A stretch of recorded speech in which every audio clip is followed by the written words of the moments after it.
pakai laptop ini. Oke, baik. Kuliah kita hari ini akan dimulai. Selamat siang buat kita semua dan terima kasih untuk kehadirannya. Hari ini kita akan membahas tentang bakteri, ya. Bakteri yang ada hubungannya dengan kesehatan masyarakat tentunya. Karena kalau tidak salah, Anda sudah dapat biomedik itu dari semester 1 ya. Ya, biomedik kan mulai dari semester 1 toh? Biomedik 1, biomedik 2, dan semester 3 ini ada biomedik 3. Dan untuk bakteri, dokter rasa mungkin sudah pernah dapat waktu biomedik 2 ya, di semester 2. Jadi lebih kalau untuk sekarang lebih ke advance-nya atau lebih ke lebih aplikasinya untuk atau penerapannya lebih ke kesehatan masyarakat ya. Karena Anda sudah dapat di semester 2 untuk bakteri. Pengajarnya siapa? Kalau dokter tahu untuk topik bakteri di biomedik 2? Ya. Siapa Maria? Mana Maria? Maria? Ya dokter, dokter Barens juga dokter yang lalu. Oh, yang bakteri, tentang bakteri. Oh ya. Oke. Jadi dokter tinggal merewind kembali dan ada di sini ditambah dengan metode-metode untuk bagaimana ya Anda mau melihat analisis bakteri plus dihubungkan dengan juga ada beberapa penelitian-penelitian yang menyangkut bakteri ya. Oke, jadi kuliah hari ini ada 2 yang kita akan lihat, yaitu peranan bakteri dalam penyebab penyakit dan implikasinya pada kesehatan masyarakat, dan tentang metode-metode analisis yang akan dipakai untuk perhitungan identifikasi bakteri. Ya, metode-metode apa saja yang akan digunakan untuk perhitungan identifikasi bakteri. Biasanya kalau biasanya itu kalau Anda sudah di bidang minat, biasanya yang kesehatan lingkungan yang banyak ya, dokter lihat yang mahasiswa atau pendidik kakak tingkat yang sudah skripsi, paling banyak mereka yang counseling yang mengarah ke pemeriksaan bakteriologis ya. Jadi harus tahu metode-metode analisisnya, meskipun mungkin ini akan penelitian tentang ini, mau cari cara hitung bakteri, minimal Anda tahu cara hitungnya bagaimana, meskipun kita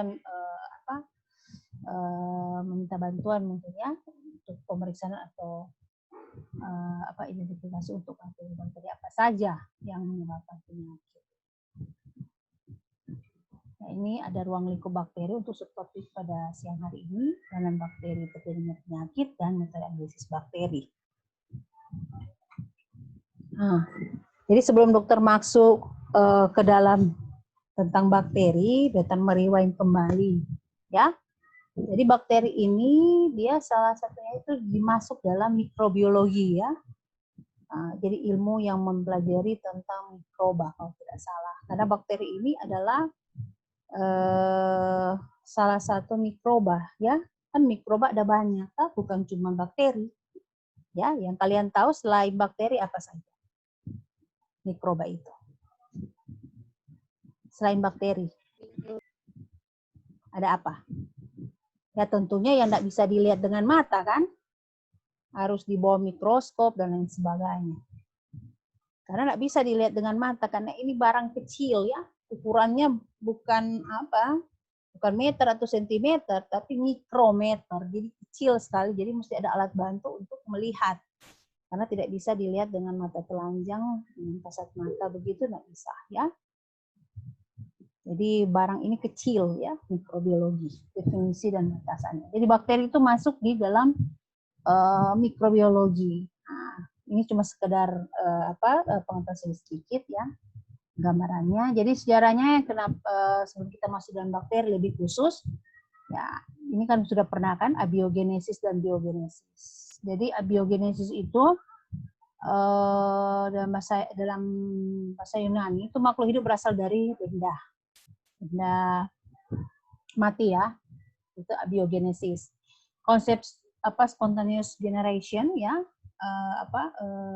Aristoteles, itu makhluk hidup itu muncul secara spontan dari benda mati. Kemudian ada juga teori yang mendukung teori abiogenesis ini yang dari Aristoteles ya, yaitu ada telos yang kehidupan berasal dari gas ya, dan anisimines kehidupan berasal dari udara. Jadi ada teori abiogenesis yang dari Aristoteles ya, dan juga Aristoteles yang ada pembagian duanya, dan juga ada teori biogenesis ya, Francisco. Di sini kalau biogenesis ada dari Francisco Redi ya, di mana penelitiannya itu ulat pada bangkai tikus berasal dari lalat. Ya. Jadi ulat pada bangkai tikus itu berasal dari lalat, itu di penelitiannya. Ada di telur-telur ya di tikus. Kemudian bangkai tikus. Kemudian Lazarus Palazzani itu untuk teori biogenesis ini, kalau yang dididikkan membusuk jika dibuka, yang sudah melakukan proses pembusukan. Kalau Louis Pasteur, ya, di sini teori biogenesisnya adalah omne vivum ex vivo, artinya semua kehidupan berasal dari kehidupan, sehingga penggabungan daripada ketiga ahli ini, sehingga teori biogenesis ini bisa disimpulkan bahwa semua kehidupan berasal dari telur dan semua telur berasal dari kehidupan. Jadi teori biogenesis itu ya omne vivum ex ovo, omne ovum ex vivo. Artinya semua kehidupan itu berasal dari telur, semua telur itu berasal dari kehidupan. Itu teori biogenesis. Jadi mikrobiologi itu terkenal ada dua teori ya, abiogenesis dan biogenesis. Ini tinggal dokter kembali yang lalu ya. Kemudian ada juga ahli mikrobiologi awal ya.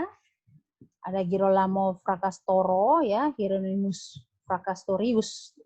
Dia mengungkapkan teori tentang kuman penyebab penyakit, germ theory of disease. Kemudian Louis Pasteur juga ya, proses pasteurisasi ya. Anda mungkin sudah dengar dari semester 1, semester 2, dasar IKM ada itu, kalau bicara IPIT pasti pasti tahu ini Louis Pasteur ya, proses pasteurisasi. Kemudian mikroba berperan dalam proses fermentasi, itu yang didapat oleh Louis Pasteur. Baru Robert Hendrik Hermann Koch ya, postulat Koch ya, mungkin sudah dengar. Jadi ini sudah mulai masuk ya, dari mikrobiologi bakteri dia sudah mulai masuk bakteri-bakteri apa yang atau mikroba apa yang bisa menyebabkan penyakit ya. Jadi sudah mulai menemukan siklus penyakit antraks, penemu bakteri penyebab tuberkulosis, ya dia sudah mulai dapat Mycobacterium tuberculosa, kemudian penemu bakteri penyebab kolera, Vibrio cholera ya. Jadi sudah mulai teridentifikasi ya mikroba apa yang bisa menyebabkan penyakit-penyakit ya, sudah mulai dapat. Ya, kalau Anda nanti sebentar dokter akan apalagi epidemiologi ya, sedikit epidemiologi.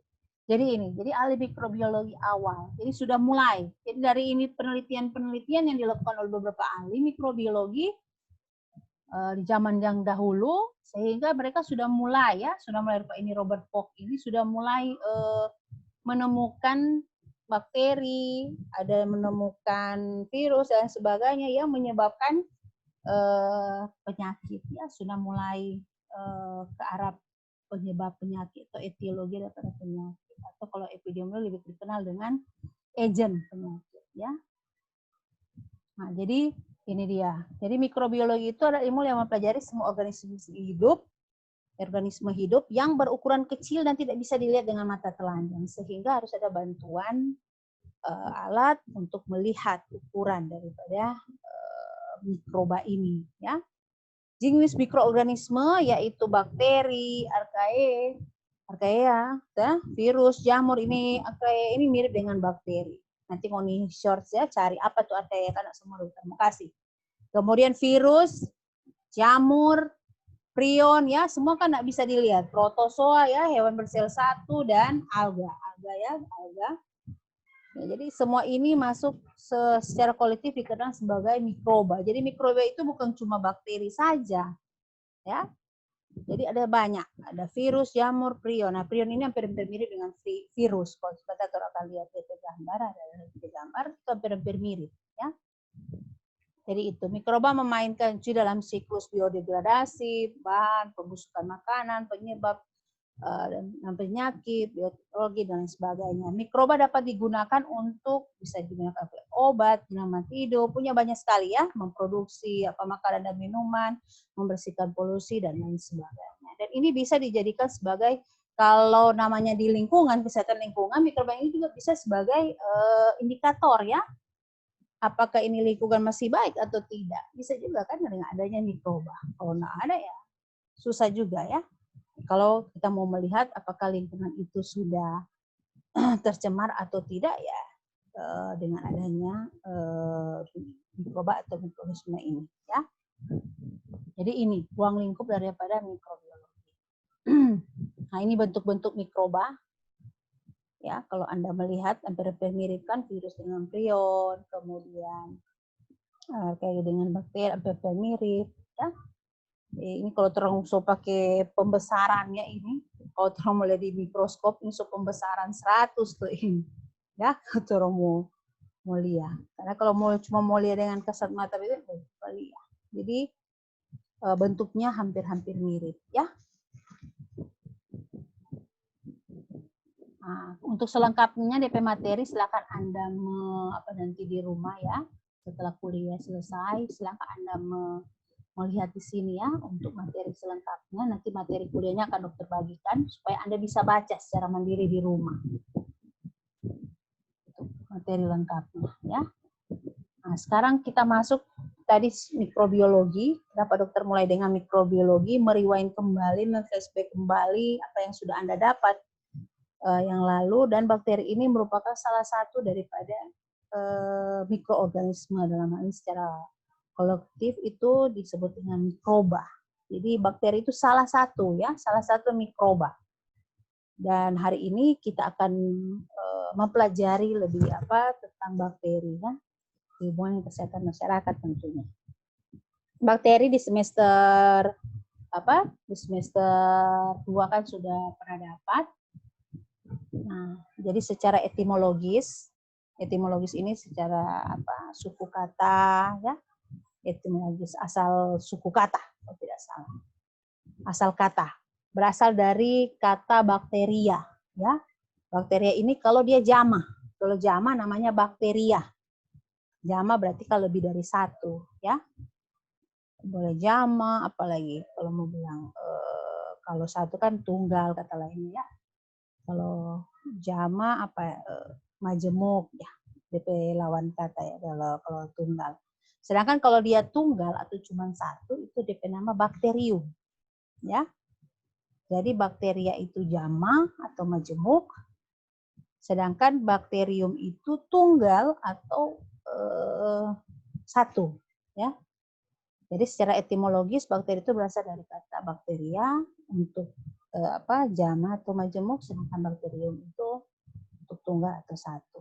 Jadi DP kata lain bakteri itu berasal dari kata bakteria dan bakterium.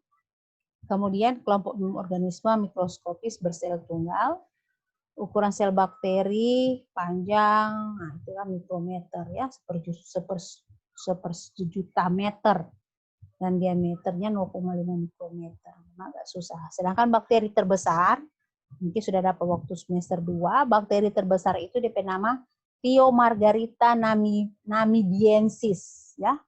Mungkin ini ada yang penemunya dia kasih nama, paling ada DP nama ini tengah-tengah. Biasanya kan kalau ada pakar-pakar yang dapat ya, ahli-ahli yang dapat pertama kali pasti dia mau kasih mirip-mirip DP nama, pasti dia taruh DP nama, karena kan hak paten toh. Mungkin ini nih Thiomargarita namibiensis, tuh nggak tahu apakah dia yang penemu itu Theo atau Margarita DP nama. Biasanya begitu ya. Biasanya kalau ada penemuan baru, baik itu bakteri, virus, dan lain sebagainya, Biasanya karena penemuan baru ya ditemukan. Nah, DP nama begitu. Misalnya kalau lupa dokter lagi paling ada DP nama Jane di tengah dan sebagainya ya. Supaya dapat ingat dan atau pam ya. Mungkin L1-niasis ke apa ya seperti itu supaya dapat tahu oh ternyata yang menemukan misalnya dokter gitu. Nah, mungkin ini dia yang menemukan yang ada namanya di sini ya. Jadi bakteri terbesar itu namanya Thiomargarita namibiensis. Itu paling besar, bakteri paling besar. Ya. Berdiameter 750 mikrometer. Dan Epulopicium viselsoni. Viselsoni. Mungkin penemunya Sony. Ya, berbentuk batang ya, berbentuk batang. Besarnya itu 30 sampai 600 mikrometer. Ya. Dari itu. Jadi bakteri terbesar itu ada dua ya, Thiomargarita namibiensis dan Epulopicium viselsoni. Ingat baik-baik nih. Nah, yang kalau di ujian topik, jadi ada dua bakteri terbesar yang yang ditemukan oleh ahli-ahli ya, yang paling besar ini dua ini.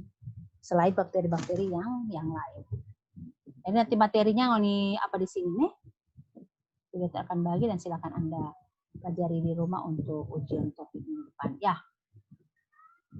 Jumlah spesies bakteri ada sekitar 30.000 spesies yang dinamai secara resmi. Jadi sekian banyak, tapi yang resmi atau yang diakui mungkin ya. Kalau resmi kan berarti sudah diakui di dunia ya. Di semua negara itu ada 30.000 spesies yang dinamai secara resmi. Ya. Nah, sedangkan saja di dalam kerang tubuh, ya, di plak gigi saja ya, plak atau karang gigi, itu 1 gram plak gigi itu mengandung 1 kali 10 pangkat 11. Bayangkan dia kalau 10 pangkat 11 berarti 10 ada 11 kali. Loh. Berarti bukan cuma miliar itu. Kalau miliar ada berapa DP 0? 9. Iyo. Aduh, mesti apa ulah matematika ini.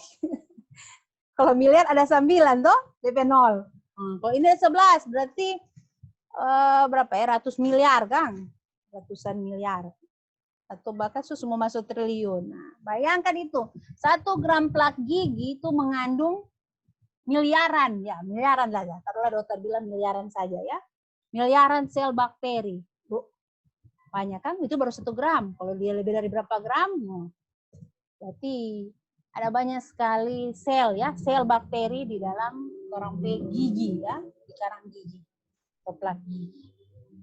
Kurang lebih 1.400 spesies mikroba menyebabkan penyakit ya, sebagai penyebab penyakit. Jadi ada sekitaran 1.400 spesies mikroba yang sebagai penyebab penyakit.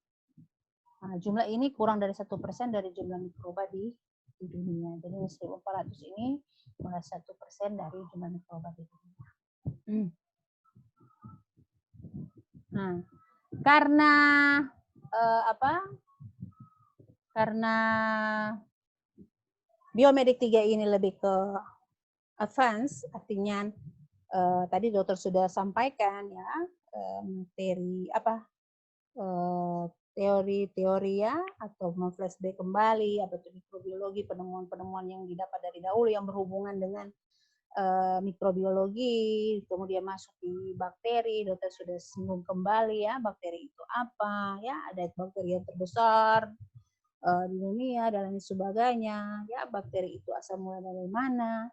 Nah, sekarang kita akan masuk ke bakteri itu sebagai salah satu penyebab penyakit, ya. Sebagai salah satu penyebab penyakit. Ya, kalau kita berbicara konsep terjadinya penyakit, ya, kita akan menghubungkan bakteri ini sebagai penyebab penyakit dihubungkan dengan kesehatan masyarakat tentunya, ya. Konsep terjadinya penyakit kan ada banyak. Sudah dapat tuh nih waktu di semester 2 dasar EPID. Dasar EPID semester 2. Dasar epidemiologi. Dapat di semester 2 atau semester 1? Yang dokter tahu semester 2 kalau nggak salah, dasar etik. 2 nah, semester 2 kan. Konsep terjadinya penyakit. Ya. Dari mana ini penyakit ini terjadi? ada beberapa konsep penyebab penyakit yang orang tahu toh waktu di semester 2 di dasar epidemiologi. Ya. Ada yang bisa bilang di sini salah satu konsep saja yang Anda tahu. Silakan. Segitiga epidemiologi. Segitiga epidemiologi, apa lagi? Ada lagi yang lain? Karena tadi sudah bilang segitiga epidemiologi. Oke, good. Baru? Konsep sebab akibat. Konsep sebab akibat, hubungan kausalitas. Oke, ada lagi?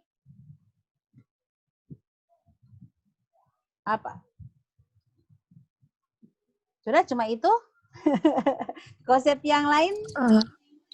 Roda, will. Roda, will. Oke, will of causation ya. Artinya roda yang ada intinya di dalam. Kemudian ada lagi? Mana yang lain? Jaring. Bangkit, jaring-jaring. Apa DP nama kalau jaring-jaring? DP bahasa itu keren apa?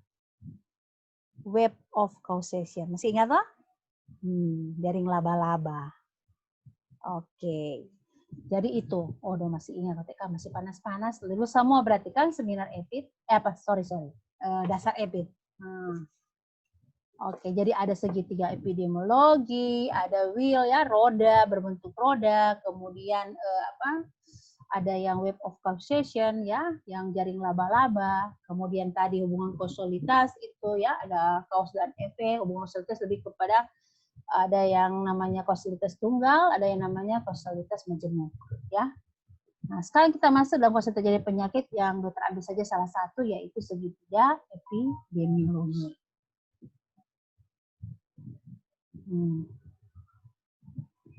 Kalau berbicara segitiga epidemiologi, ada teori apa di dalamnya? Semester 2.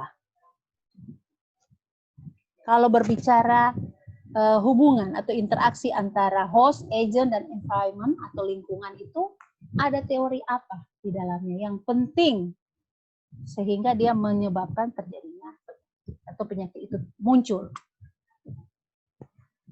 Apa? Masih ingat? Sudah lupa?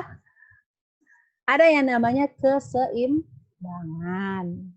Jadi kalau ada ketidakseimbangan saja dari salah satu faktor ini, ya, dari salah satu faktor ini baik dia host, pejamu ataupun host, pejamu atau agent sumber penyakit atau sumber penularan, ya, atau penyebab penyakit dan lingkungan. Nah, model ini menyatakan bahwa penyakit terjadi karena adanya interaksi antara ketiga hal ini, ya. Jadi penyakit itu tidak akan muncul apabila ketiga-tiganya ini seimbang, ya. Kalau salah satu saja tidak seimbang, misalnya kalau misalnya ada sumber penyakitnya, ada sumber penularannya, atau ada agen penyakitnya, lingkungannya juga ya. Baik, tapi karena adanya penurunan daya tahan tubuh dari host ya, tentunya akan terjadi penyakit. Begitupun juga sebaliknya, ya. Meskipun dua ini bagus, tapi kalau ada perubahan lingkungan juga akan terjadi penyakit. Jadi harus ada interaksi yang seimbang antara ketiga hal ini, ya, atau ketiga faktor ini dalam segitiga epidemiologi. Nah, untuk kenapa dokter ambil saja satu konsep ya untuk konsep terjadinya penyakit, dokter ambil saja yang segitiga epidemiologi karena kalau berbicara agent ya, salah satunya itu ada unsur biologi kan. Agen penyakit ada berapa di dasar EPID? Ada berapa? Lihat Jo ini, Dr. Sokas itu biologikal, fisikal, ya semikal, ya ini lingkungan, nutrisi, ya ini yang penyebab penyakit ya, ada biologi ya. Dan untuk bakteri itu masuk di sini dari unsur biologis sebagai agen penyakit. Kan dari unsur biologi ada banyak kan, yang dokter bilang tadi ada virus, ada protozoa, ada arthropoda, banyak sekali. Dan lain sebagainya, ada helminthes ya, cacing, ada fungi, jamur dan lain sebagainya. Dan bakteri masuk di sini, unsur biologi ya. Baru ada unsur psikis, bisa temperatur, radiasi, trauma, dan lain sebagainya. Ada unsur kimia, ya. Ada apa ini? Asam, alkalis, racunan, ya. Ada merokok dan lain sebagainya. Ada obat-obatan. Baru ada lingkungan. Lingkungan juga ini karena ini alergen, ya. Ada juga influence dan diet, ya. Kemudian nutrisi. Nutrisi dia lebih dia kurang. Sampai nutrisi pasti akan menyebabkan penyakit. Jadi bagusnya apa? Seimbang kan? Ideal, berat badan ideal. Kalau dia berlebih, DP nutrisi juga akan menimbulkan penyakit. Dia kurang juga demikian. Begitu juga dengan psikologikal. Ada yang stres dan lain sebagainya. Ya. Jadi bakteri itu masuk di sini. Ya, unsur biologi. Kalau kita melihat di karakteristik daripada agent, ya. Karakteristik daripada agent. Anda masih ingat di semester 2 karakteristik daripada agent? Karakteristik. Ya. Karakteristik daripada agent. Masih ingat? Sudah lupa? Nanti baca ulang, nih. Ada yang namanya antigenitas, apalagi? Ada yang nama patogenitas, apalagi? So, ingat? Ada yang namanya toksisitas, toksigenitas, ya. Nah, nanti kalau baca kembali, ya. Virulensi, ya. Kalau virus kan dia lebih ke sifatnya atau karakteristiknya lebih ke virulensi, ya. Baru patogenitas. Biasanya kalau bakteri itu lebih patogenitas. Kemudian ada toksisitas dan lain sebagainya. Nanti kalau dibaca lagi di rumah, ya, untuk materi tersebut. Kemudian host, ya, berbicara ada genetik di sini, imunologi, personal behavior, ya, lifestyle factor, diet, merokok, exercise, ya, aktivitas fisik dan lain sebagainya. Kemudian ada personal karakteristik. Di sini termasuk umur, gender, ya, jenis kelamin, sosioekonomi status dan lain sebagainya. Jadi berbicara host juga seperti ini, ya, genetik. Kadang-kala kan biarpun ada sumber penyebab penyakit, kemudian lingkungan berubah-berubah, tapi kalau kalau dia bagus, tapi kalau imunologinya, ya, imunnya jelek, ya pasti akan terjadi penyakit. Nah, lingkungan, faktor lingkungan merupakan faktor ekstrinsik yang berpengaruh pada agent dan kesempatan pajanan. Hal ini termasuk dalam, nah ini fisik factors, ya, faktor daripada fisik ada geologi, climate, ya, climate di sini temperatur, ada hujan, ya, curah hujan dan lain sebagainya. Baru biologi factors ada transmitter agent, ini artinya faktor, ya. Ada serangga, kemudian sosioekonomi factors, ada kepadatan, sanitasi, ada pelayanan kesehatan, punya banyak. Jadi kalau lingkungan itu bisa abiotik dan biotik. Ya, ada lingkungan fisik, ada lingkungan budaya dan lain sebagainya. Jadi lingkungan itu bukan cuman kita berbicara lingkungan secara fisiologi, ya, tapi juga bisa sosiobudaya, ya. Kadang-kala penyakit itu terjadi bukan karena misalnya ada bakteri, ada virus, ada jamur dan sebagainya, atau misalnya curah hujannya atau iklimnya berubah-berubah. Tapi bisa juga karena adanya faktor sosio-budaya, ya. Yang masuk situ ada pendapatan, sosioekonomi dan lain sebagainya, ya, culture-nya, budayanya, ya. Jadi kepadatan, sanitasi itu masuk di sosioekonomi. Jadi ini segitiga epidemiologi. Nah, ini kan ada host atau pejamu, ya, kita tentunya. Kemudian ada agent, ya, ini infeksius, patogenik, virulensi, ini yang sifat-sifat atau karakteristik daripada agent, ya. Harus dipelajari karena kapan dia disebut sebagai patogenik atau patogenitas, kapan dia virulensi, kapan dia disebut sebagai antigenitas, kapan dia disebut sebagai toksigenitas atau toksisitas, ya, kapan dia meracuni. Kan ada bakteri tertentu yang bisa menimbulkan racunan dan sebagainya. Kemudian lingkungan, fisik, biologi, sosial, ekonomi. Nah, jadi kalau mau suka lihat, silakan baca ini, ya, CDC. Ada juga Goris epidemiologi, kalau mau suka mau lebih memperdalam epidemiologi. Jadi kalau ada hubungan dengan ya, bakteri masuk di salah satu itu penyebab daripada penyakit. Jadi kita mesti tahu karena konsep dasar terjadinya penyakit ini, ya, termasuk di dalamnya ada bakteri, ya sebagai salah satu agent daripada penyakit, ya, atau penyebab penyakit, salah satu agent penyebab penyakit. Karena kita akan masuk, ya. Karena kalau berbicara epidemiologi dia mau masuk di sini historical of disease atau natural history of disease, ya. Riwayat perjalanan alamiah penyakit. Ujung-ujungnya akan ke sini, ya. Advance-nya pasti akan ujung-ujungnya ke pencegahan. Bagaimana kita melakukan suatu pencegahan, sedangkan orang tidak tahu dia perjalanan penyakit. Kapan ini masa inkubasi bakteri, ya? Kapan bakteri ini akan bersifat sebagai yang tadi yang dokter sampaikan, ya, karakteristik daripada agent, ya, kapan dia akan mulai masuk di patogenitas dan sebagainya. Jadi itu. Yang ini kan sudah dapat tuh di semester 2. Ya. Masa prepatogenitas, ada yang lain masa patogenitas. Ya, ujung-ujungnya ada tahap akhir daripada patogenitas, ya, masa-masa patogenitas. Pada saat yang terjadi ini terus akan advance, ya. Kalau misalnya penyebab daripada penyakitnya itu adalah bakteri, ya, terus mesti tahu dia perjalanan penyakit, ya. Misalnya diare juga kan karena bakteri, kan, diare. Kapan orang akan memutuskannya itu mesti tahu. Nanti sebentar Ngoni akan dokter akan kasih tugas, ya, masing-masing individu, masing-masing mahasiswa mencari satu penyakit jenis penyakit yang disebabkan oleh bakteri. Sebentar. Jadi ini di atas ini adalah riwayat perjalanan alamiah penyakitnya. Sedangkan di bawah ini adalah tingkat pencegahan. Ini menurut level and Clark. Masih ingat kan? 5 tingkatan pencegahan penyakit menurut level and Clark. Masih ingat? Kalau saya nyari kenapa di bawah ini saya tulis health promotion, specific protection, nah, early diagnosis dan prompt treatment, disability limitation dan rehabilitasi.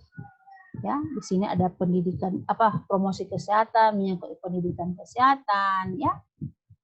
Biasanya ini pencegahan primer, ya. Artinya sebelum dia jatuh sakit, ya, harus ada promosi kesehatan. Kalau dia sudah mulai masuk di masa inkubasi, biasanya kalau health promotion itu masuk di prepatogenesa. Artinya agen penyakit itu, misalnya contoh saja bakteri belum masuk di tubuh pejangan, ya.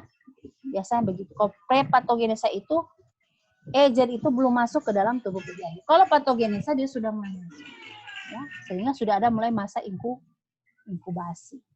Kalau dia sudah masa inkubasi, mesti ada specific protection, ya, mesti ada imunisasi dan sebagainya, ya. Kalau TBC, ya, Mycobacterium tuberculosis, mesti ada BCG. Kalau anak-anak yang bayi yang baru lahir, ada BCG, imunisasi. Kemudian early diagnosis dan prompt treatment. Nah, di sini kalau berbicara early diagnosis dini, ya, screening, ya, baru supaya terus ada pengobatan atau terapi yang tepat, ya, tepat. Jadi prompt treatment ini terapi yang tepat, penanganan yang tepat, bukan cuma sekedar penanganan, bukan cuma sekedar memberikan terapi, tapi harus tepat, ya. Jangan dia karena bakteri, orang kasih misalnya virus, antivirus, ya, biar dia meminum satu obat kontainer yang baik-baik. Ataupun misalnya dia karena virus, orang kasih antibakteri, ya, dan kasih antibiotik dan lain sebagainya, ya. Nggak mau baik-baik karena penyebabnya agennya berbeda, ya. Kemudian di sini disability limitation. Disability limitation ini pembatasan kecacatan, ya. Baru masuk di rehabilitasi. Rehabilitasi pun banyak, rehabilitasi sosial dan lain sebagainya, ya. Jadi itu. Jadi riwayat alamiah penyakit termasuk bakteri yang ada di dalam sebagai agen penyakit, terus mesti tahu dia perjalanannya bagaimana. Kalau dia sudah menyebabkan satu penyakit, terus mesti tahu dia perjalanan penyakit. Misalnya diare, TBC, mesti cari tahu dia apa. Apalagi yang disebabkan oleh virus misalnya, ya, virus, ya, flu dan lain sebagainya, ya, disebabkan influenza. Kalau pas sekarang COVID, terus mesti tahu dia perjalanan karena disebabkan oleh apa, ya, virus corona dan lain sebagainya. Karena terus memutuskan mata rantai penularan, ya. Dia sudah masuk di fase yang mana, masuk di masa yang mana, tahapan yang mana dari riwayat perjalanan alamiah penyakit, supaya 5 tingkatan pencegahan ini tepat untuk orang lakukan. Karena kalau orang minta DP perjalanan penyakit akan sulit, ya.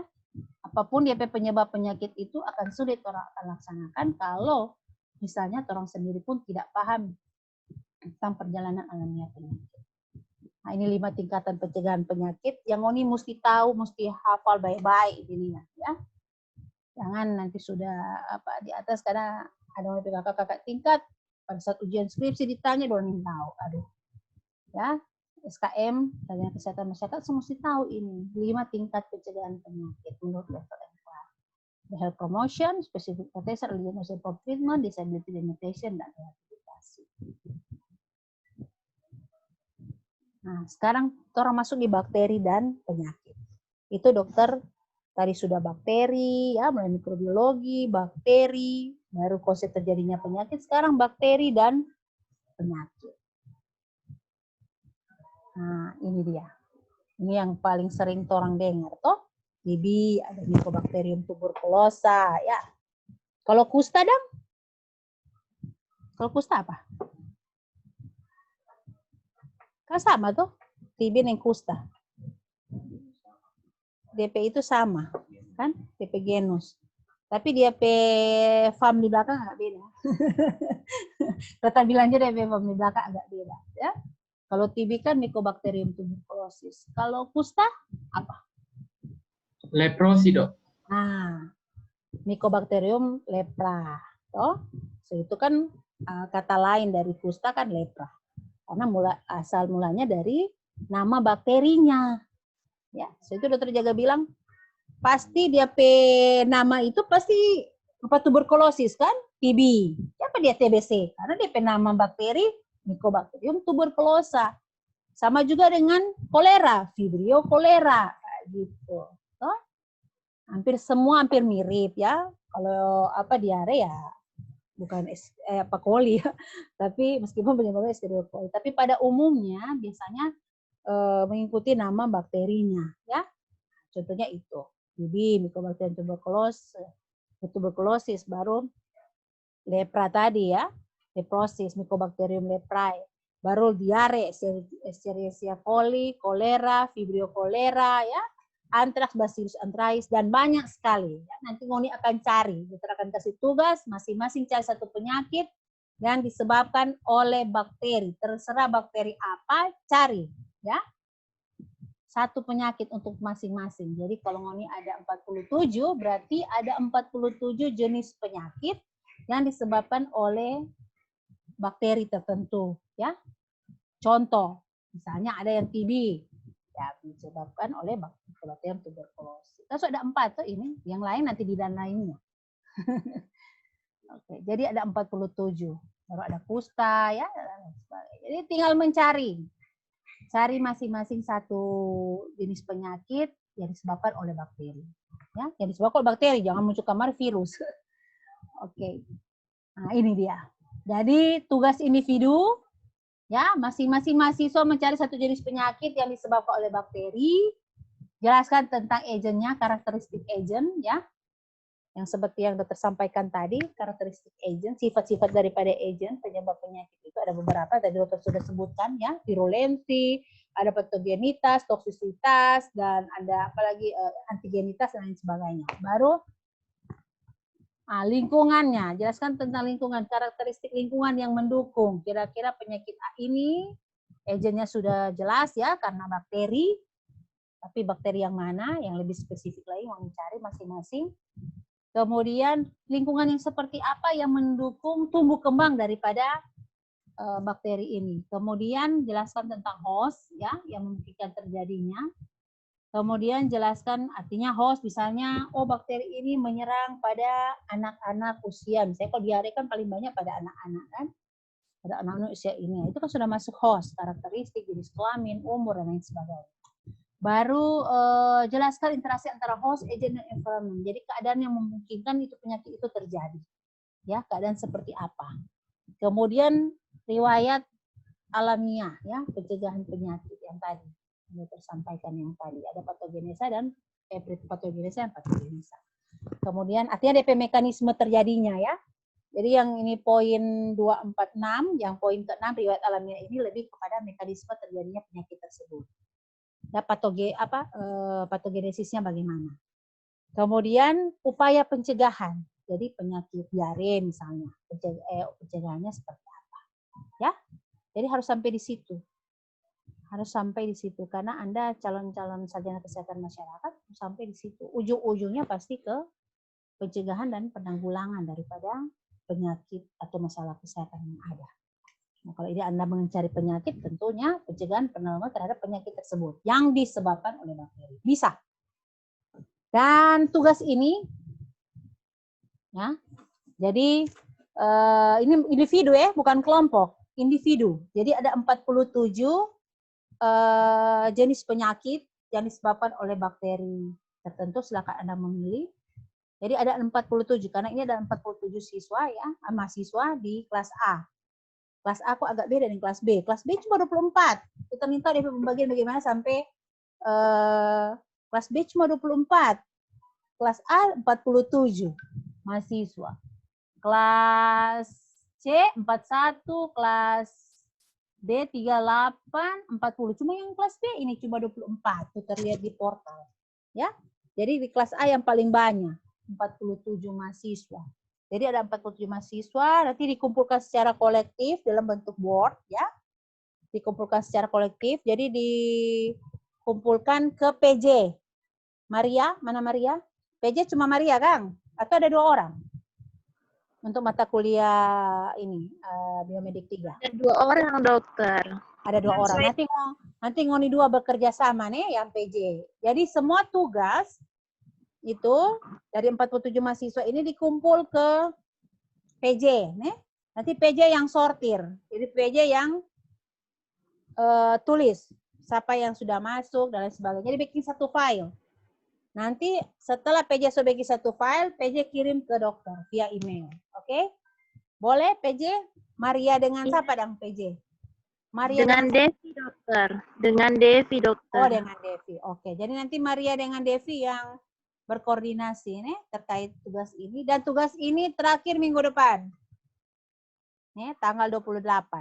Jadi kalau sudah lewat dari tanggal 28 ya harus mau periksa. Nih. Terakhir tanggal 28. Jadi hari Senin minggu depan. Tanggal 28. Jadi Maria, kumpul Pak Maria dengan Devi. Ya, terserah. Tinggal Maria dan Devi akan berkoordinasi siapa, entah Maria atau Devi. Kumpul, bikin satu file, jadi kirim Pak Dokter itu 47 dalam satu file, ya. 47 mahasiswa petugas dalam satu file. Jadi ada 47 file di dalam yang akan dikirim ke dokter via email, ya, via email. Jadi siapa yang tidak kumpul, nilai tugas tentunya tidak ada.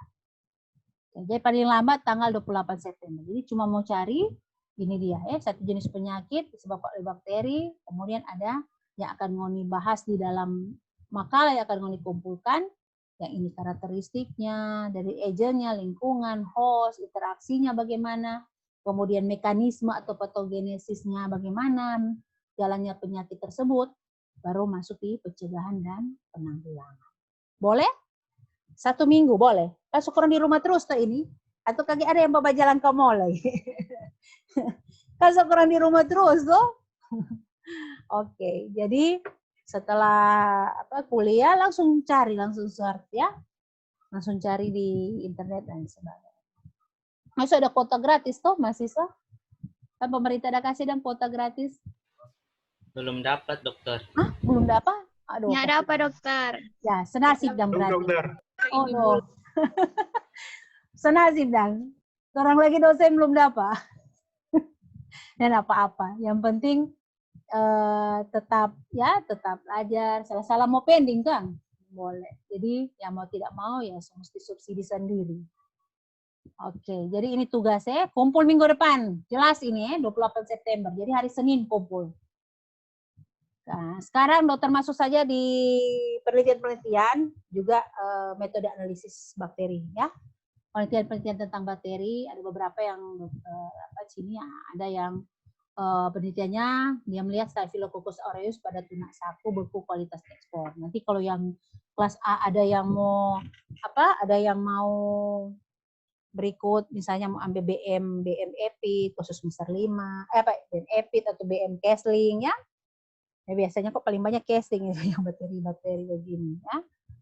Nah, ini lebih ke gizi kalau tidak salah. Staphylococcus aureus pada tuna saku beku kualitas ekspor. Jadi ini. Jadi dilakukan di laboratorium ya. Itu sebentar ada metode analisis bakteri yang dokter akan sedikit ya. Supaya Anda meskipun kalau misalnya ngoni penelitian nanti ngoni masuk casting, ngoni mau penelitian laboratorium, ada ngoni kakak tingkat sekarang penelitian ada namanya E. coli dan lain sebagainya ya, tentunya minta bantuannya di bawa sampelnya di untuk diperiksa. Bisa di BTKL, bisa di barisan dan lain sebagainya, tergantung di mana yang menyediakan pemeriksaan bakteriologis ya. Kemudian ini penelitian laboratorium biasanya kok lebih ke eksperimen Pak kalau misalnya penelitian seperti ini. Kemudian hasilnya ditemukan adanya Staphylococcus aureus, DP advice atau saran yang diberikan ya harus ada perbaikan higien pekerja. Kemungkinan lebih ke pekerja mungkin DP hygiene ya, kebersihan perorangan dari pekerja nak bagus sehingga ditemukan Staphylococcus aureus di tuna ya, tuna saku beku ya, itu sekedar penelitian saja. Nah, ini ada gambar. Nah, ini karbohidrat ini ada agar ya, kasih penelitian pada agar. Dokter juga melihat ini ya, dokter memang belum untuk pemeriksaan ini, cuma yang penting Anda lihat kalau ini pada metode agar, jadi ini lebih kemari itu biasanya kalau ini karbohidrat kalau tidak salah ya, pakai karbohidrat, kalau dia sudah warna kuning-kuning begini, itu biasanya lebih ke asam. Ya biasanya dong pakai karbohidrat supaya lebih ke asam. Dan yang paling terakhir ini yang N26 ini dia sudah digabung dengan gas, ada gasnya ya. Jadi ada asam dan gasnya. Kalau ini methyl red, so itu dari warna merah. Methyl red, kemudian ini asam sitrat. Ya, agak ke kuningan ya, kuning kecoklatan pokoknya kuning ya. Ini asam sitrat, ini methyl red dan ini karbohidrat. Kalau ini nanti sebentar orang akan lihat ya. Nanti orang akan balik lagi di sini ada penjelasannya. Jadi ini penelitian tentang bakteri. Ya, kalau memang Anda mau ambil Kesling, kemudian Anda akan penelitian seperti ini ya. Nah, ini E. coli di Pulau Bunaken 2005. Sama juga eksperimen ditemukan adanya E. coli pada air laut di perairan Bunaken. Siapa jadi Bunaken? Hah? Ternyata di Bunaken ada ini E. coli. Tidak tahu ada muara ke mana ini, pembuangan dari masyarakat mungkin ke ya mungkin kotoran-kotoran sampai ada E. coli kan. E. coli kan berarti ada kotoran di Bunaken. Aduh, turis-turis dapat tahu ini parah. Kemudian advice-nya ya, sarannya harus ada perbaikan sanitasi lingkungan dan perilaku BAB masyarakat. Mungkin ada masyarakat ya, karena di sana kan air bersih kurang. Ya, jadi bagi Jo.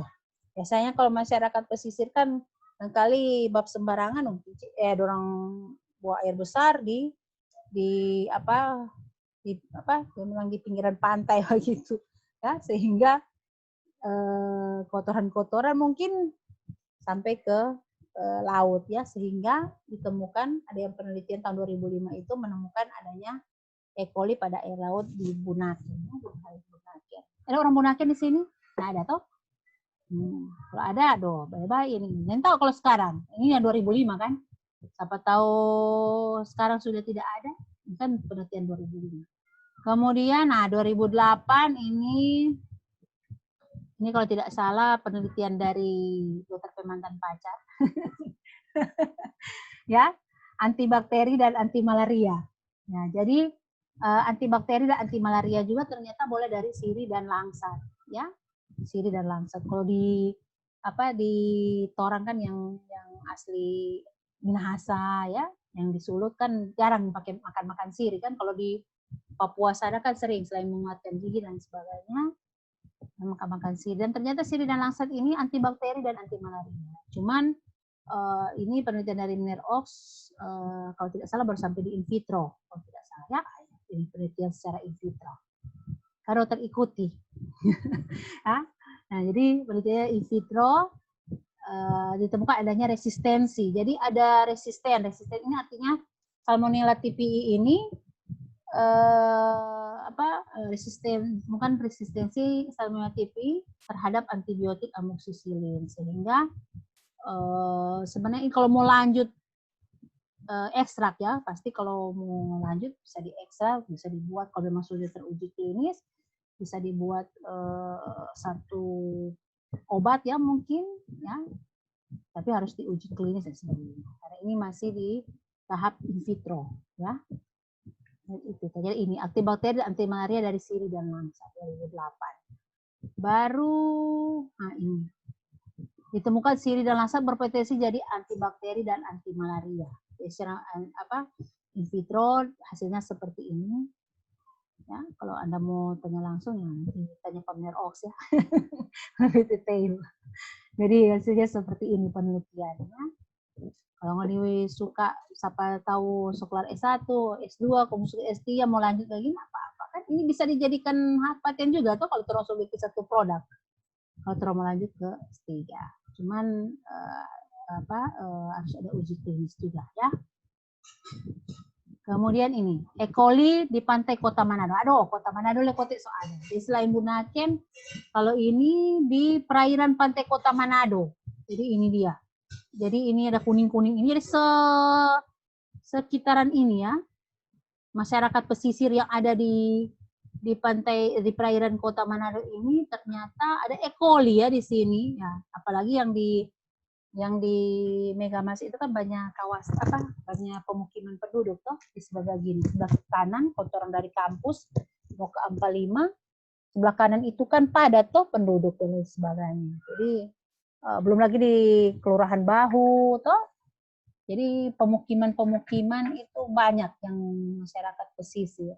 Nah, ternyata ada E. coli tahun 2009 ya, penelitian tahun 2009. Tadi 2005 di Bunaken. Ini 2009 di perairan, ya, perairan pantai Kota Manado. Jadi sama harus ada perbaikan sanitasi lingkungan dan perilaku masyarakat tentunya, ya. Kemudian sumber pencemarannya ada kotoran manusia, limbah rumah tangga, limbah rumah sakit. Karena di Malalayang situ kan di bawah itu kan banyak sekali ada beberapa rumah sakit. Baru limbah pertokoan, ya. So, udah bilang kan di Boulevard itu kan B-on-B, business of Boulevard on business. Jadi jadi wisata teh B-on-B, cuman ya itu dampaknya ke lingkungan ya ini ya sudah ada pencemaran lingkungan. Kemudian ini Danau Tondano lagi. Aduh. Bunaken, Kota Manado, sekarang di Tondano 2009 lagi. Ada E. coli lagi di air Danau Tondano. Ya. Jadi ada DP sumber pencemaran, ada kotoran manusia, hewan, limbah rumah tangga dan lain-lain. Kemudian, air pump. Aduh, ini ada yang pakai air pump ini 2010. Apa tahu berikut mau suka yang 2020? Ini skripsi, masih jauh kan? Tahu berapa itu? Mau skripsi. Kalau mau skripsi kok ada di casting, kalau suka mau penelitian ya silakan. Ini 2010 PAM ya. Di PAM juga ada ya E. coli. Semakin jauh dari PAM semakin tinggi DP kandungan E. coli. Sumber pencemar ada air PAM, adanya kebocoran pipa. Ternyata kota ada kebocoran pipa sehingga mungkin air PAM itu terkontaminasi dan sebagainya. Itu DP hasil penelitian. Nah, ini juga Danau Tondano sama 2016. Oh, so ada kota terbaru lah 2016. Dari 2009 ini 2016. Nah, ini Urongo, Muara Leleko, Paleloan, itu lokasi yang dia ambil spot-spot untuk dia ukur E. coli. Nah, ini ada juga pesisir Minahasa Utara. Minut juga ada ya. Minut sudah mulai ada. Tapi ini lebih ke sumber air sumur ya. Jadi sumber pencemarnya septic tank dan sumur itu kurang dari 10 meter. Kan syarat apa kan jamban itu kalau didapat kan dari jamban itu mesti lebih dari 10 meter ya. Kalau misalnya rupa di perumahan-perumahan ya tentunya salah satu cara yaitu airnya harus dimasak. Kalau di perumahan kan lebih dekat tuh DP itu. Kalau di kampung-kampung biasanya DP kintal-kintal besar-besar. Dokter nggak tahu siapa orang karena mungkin ketidaktahuan dan sebagainya, sehingga udah buat di bawah 10 meter. Tapi kalau misalnya di kota-kota begini banyak perumahan-perumahan ya, biasanya DP septic tank dengan DP sumber air lebih kalau yang menggunakan pump ya. Dan kalau pakai air sumur lebih dekat. DP kunci salah satunya ya, cuman airnya dimasak. Nah, supaya enggak kalau DP itu di bawah 10 meter, tentunya airnya dimasak. Jangan langsung minum begitu. Nah, kemudian ini ada juga kandungan bakteri di ruangan ICU rumah sakit di 2017 ya. Nah, jadi aktivitas yang tidak benar dari petugas letak ICU harus ada perbaikan kebijakan dan tata kota. Jadi DP saran seperti ini ya, karena ada bakteri di dalam temukan. Dia penelitian yang menemukan resisten bakteri menunjukkan bahwa E. coli resisten terhadap ceftriaxone, levofloxacin, doxycycline, ciprofloxacin ya. Baru bakteri E. coli terhadap amoxicillin tetracycline ini ya. Benar Oxford penelitian. Kemudian ahli mikrobiologi kedokteran ya. Penelitian dari Ox, ada ekstrak daun sirih bisa menjadi antibiotik, biji lasa juga bisa menjadi antiplasmodium atau anti malaria ya. Untuk DP perkembangan yang terbaru kalau harus penelitian ya terserah boleh. Apalagi sekarang kan ada laboratorium baru tuh di Unsrat biomolekuler. Jadi terserah Anda mau penelitian jenis apa ya sudah bisa mungkin ada fasilitasnya sudah ada. Nah, sekarang dokter masuk di metode hitung bakteri, ya. Metode hitung bakteri di sini, kalau berdasarkan Pratiwi, ya, dari Pratiwi, referensi dari Pratiwi, ada 4 yang orang kenal sebagai metode hitung bakteri. Menganalisis bakteri itu ada 4. Ada yang namanya MPC atau metode plate count, ya, baru penentuan volume total, ada metode turbidometri, baru ada metode MPN, most probable number. Ya. Jadi ada 4 metode hitung bagaimana orang mau analisis bakteri. Ya. Jadi ada 4. Nah, yang dokter ambil saja yang pertama itu angka lepeng total ya, metode perhitungan cawan. Angka lepeng total atau ALT ya, total dari TPC. Jadi di cara hitung di sini cawan yang dipilih dihitung, jadi teranalisis jumlah kolimnya antara 25 sampai 250. Jadi kalau misalnya dia dia di bawah 25. Kalau dia bakterinya ya, kalau terus itu terus taruh saja di bawah 25 dan 10. Kemudian kalau koloni yang bergabung menjadi 1, ada yang digambar tadi. Jadi kalau dia koloni-koloni orang lihat tadi yang di di cawan, ini gambar yang ini, balik lagi.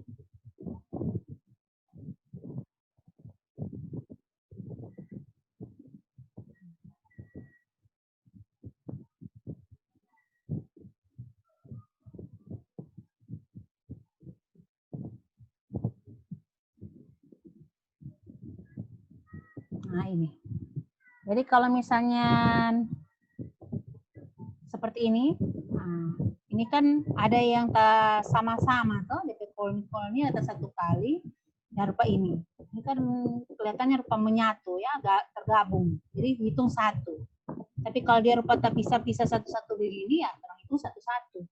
Jadi itu DP prinsip untuk perhitungan koloni-koloni untuk TPC. Jadi kalau dia tak 1 kali begini, nah, tetap hitung 1. Tapi kalau dia tak pisah-pisah begini, ya biar dia kecil-kecil, ya tetap hitung satu-satu. Kalau dia besar tak gabung begini hitung 1, kalau dia kecil-kecil tak pisah tetap hitung 1. Itu. Kemudian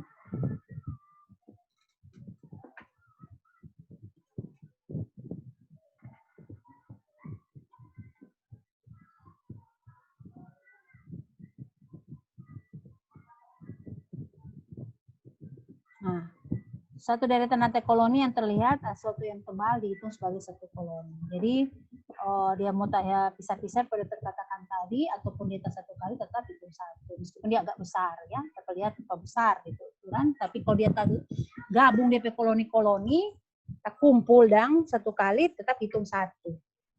Cara hitung seperti itu. Jadi DP materi tentang ini silakan Anda baca di sini, nih di YouTube, tersebut di YouTube dan sebagainya supaya lebih jelas. Karena kalau cuman tersampaikan begini kadangkala agak membingungkan ya. Nah, dokter pun melihat ini karena biasanya kan yang laboran-laboran yang lebih ekspor ya untuk hal ini. Nah, kalau dokter saja kalau misalnya penelitian tentang ini, orang pasti minta bantuan dari tenaga-tenaga laboran atau instansi-instansi yang memang sudah expert dari bidang ini. Itu dokter kasih video, silakan Anda melihat supaya lebih jelas. Nih, tinggal buka DP link, cara pengukuran ini, angka lepeng total ALT dalam metode perhitungan cawan. Ini buka di sini dan Anda lihat sendiri ya.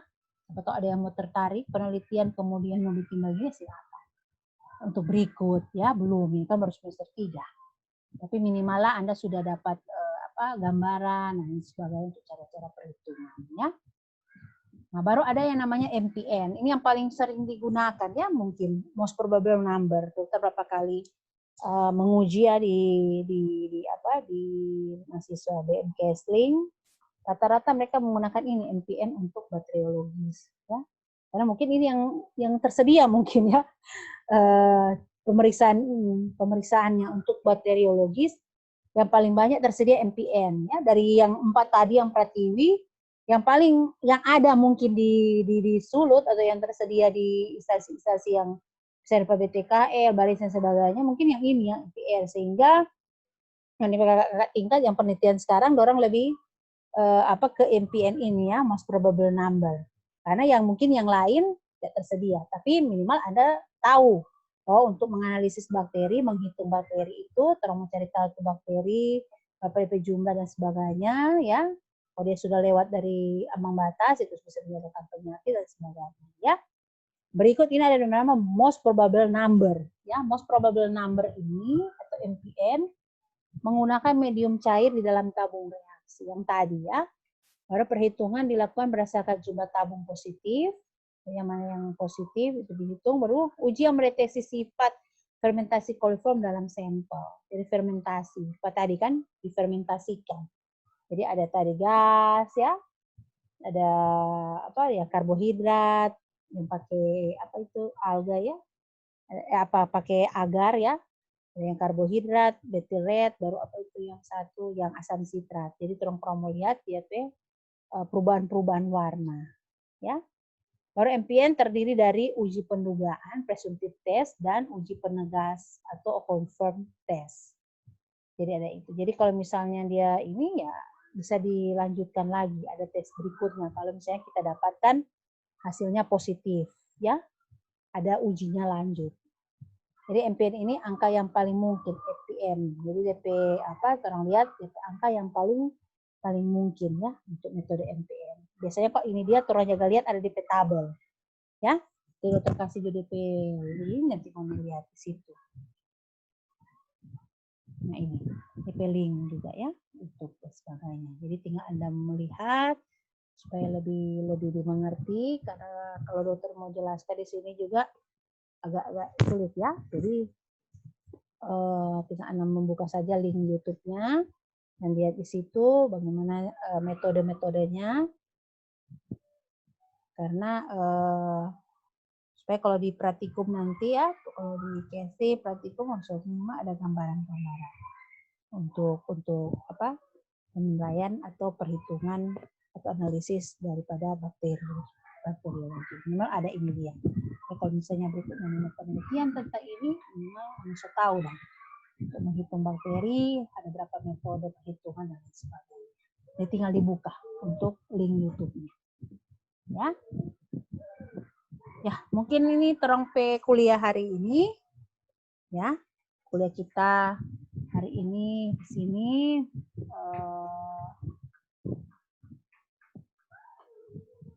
ini tinggal buka, linknya dokter sudah sediakan, silakan buka. Kemudian tugas sekali lagi, dokter ingatkan minggu depan terakhir dikumpul ya. Jadi ada 1 minggu Anda mengerjakannya.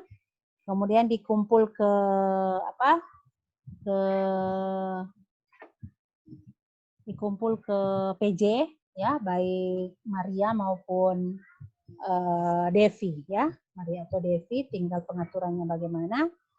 Jadi dibuat dalam satu file baru dikirim ke dokter via email ya. Jadi siapa yang tidak mengumpulkan sampai tanggal 28 dilewat saja. Siapa yang mengumpulkan itu saja yang dikirim ke dokter. Jadi dokter tunggu tugasnya sampai tanggal 28 ya, sampai tanggal 28. Siapa yang tidak mengumpulkan tugas?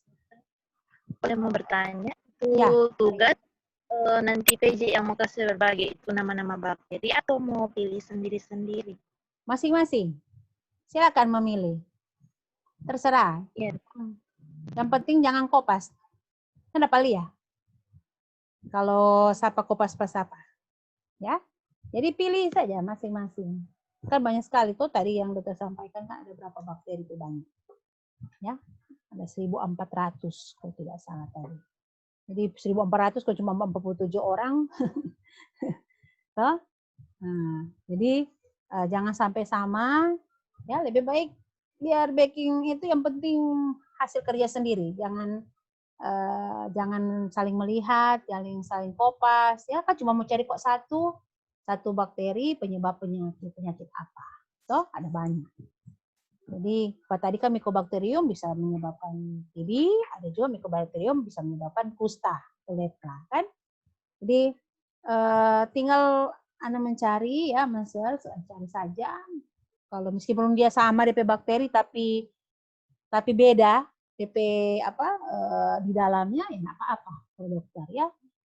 Tapi kalau lebih bagus seandainya dapat yang beda supaya lebih kaya dong terumpi itu. Karena kan juga untuk wanita mungkin ada yang nggak pernah dengar, kemudian wanita ada bakteri ini menyebabkan penyakit ini kan. Artinya ada sesuatu yang boleh dapat. Kalau yang tadi yang umum-umum kan sudah sering orang dengar kan, diare dan lain sebagainya. TB kan sudah sering. Tapi kalau ada penyakit-penyakit tertentu yang kadang Oni dengar kan yang disebabkan oleh bakteri, lebih bagus kalau Oni dapat, ya. So itu lebih mencari bisa dibantu oleh Mbah Google kan. Oke. Jadi nanti dikumpul ke Maria atau Devi nih. Jadi bikin satu file. Jadi Pak Dokter kirim dalam bentuk 47 ya, 47. Jadi tidak dikirim satu-satu. Jadi yang sortir itu Maria dengan Devi. Nih, yang sortir itu tugas yang masuk, mahasiswa yang mana yang masuk. Kemudian kalau perlu ya tulis DP nama judul. Langsung ketik dang, supaya dokter tinggal itu. Jadi DP judul, misalnya dia ambil bakteri A untuk penyakit A, nama siapa mahasiswa siapa, ya. Boleh begitu Maria dengan Devi? Boleh? Iya, dokter. Ya. Boleh, dokter. Dokter pe email, tahu. Kalau nyana nanti dokter japrik sama ntar. Belum, dokter. Oh, ya. Oke. Kalau gitu nanti dokter WA sama ntar. Nanti materi kuliah hari ini akan dokter bagikan di grup dalam bentuk video, ya. Dan juga di YouTube. Dokter akan kasih detail link YouTube. Jadi jangan lupa di-subscribe nih. Jadi yang buka-buka, jangan lupa di-subscribe. Jadi kalau mau suka belajar, buka-buka ulang. Supaya bukan cuma mau lihat YouTube yang lain. Jadi sambil belajar lihat di YouTube supaya lebih sedap kan. Biasanya kan selain kan lebih enak kan visualisasi, kemudian pendengaran, tuh semua panca indera dipakai kan lebih banyak yang bisa masuk kalau semua panca indera terang gunakan, tuh mata, telinga dan sebagainya. Oke, bisa? Baik, semua sudah mengisi presensi hari ini. Ada 40, berarti 7 mahasiswa tidak hadir ya hari ini. Sebentar dokter akan cek di portal setelah kuliah selesai. Sekali lagi dokter ingatkan tugas jangan lupa minggu depan terakhir kumpul ke PJ. Materi kuliah akan dokter share sebentar. Minggu depan akan ada ujian topik ya. Nanti kalau misalnya ujian topik kita pakai learning ya, rencananya dokter kalau ujian topik dia pakai learning. Semua ada email Unsrat atau ada yang bermasalah email Unsrat? Email Unsrat. Email Unsrat. Yang ada yang bermasalah? Bagus-bagus DP email Unsrat. Kalau tidak bermasalah ya berarti untuk e-learning Ustaz minggu depan untuk ujian topik tidak akan ada terkendala. Karena biasanya kalau pakai email yang lain agak susah ya. Sehingga dokter kalau misalnya pakai e-learning dokter sampaikan yang email Ustaz itu harus segera diurus kalau misalnya ada masalah dan sebagainya. Ya, karena memakai fasilitas atau via learning Ustaz. Jadi lebih bagus kalau pakai email Ustaz. Oke, baik, trompe kuliah sampai di sini. Terima kasih untuk kehadiran kita semua. Ada yang belum dokumentasi tadi? Atau semua sudah? Maksudnya ada tambah kok ini 40, tadi kan ada foto 40. Oke, terima kasih untuk kehadiran kita semua. Jaga kesehatan selalu ya. Syukuran di rumah, jaga kesehatan, jaga berat badan. Oke, selamat sore dan terima kasih untuk kehadiran kita semua. Tuhan Terima kasih, memberkati. dokter. Ya. Selamat sore, terima kasih dokter. Ya. Sore, terima kasih dokter.